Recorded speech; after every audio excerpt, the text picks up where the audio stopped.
In Washington, the political wheels have been turning. President Barack Obama meeting with lawmakers and sending key cabinet members to Congress to make the case for a military response.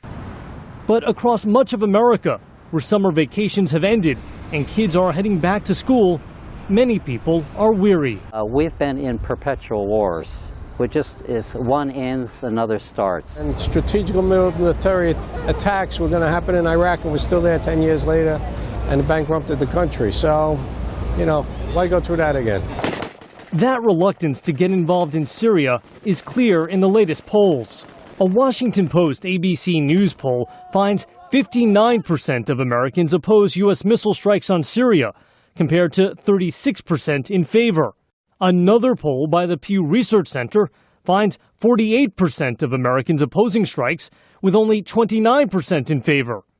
But what if the U.S. doesn't go it alone and has help from other countries, like Britain or France? In that case, support for action rises to 46%, though more than half of Americans still say no.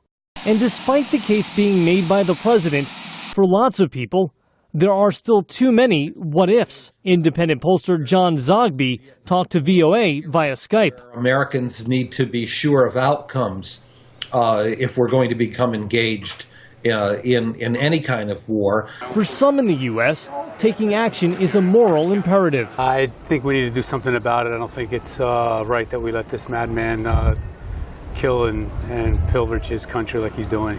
Others say it's not that they don't care, but they don't think military strikes will help. Concerned about it as a response. I doubt it would deter any future attacks. You know, are we trading one monster for a worse monster?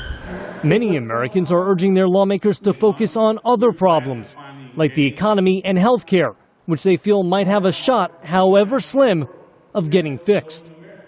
Jeff Seldin, VOA News, Washington. Future generations.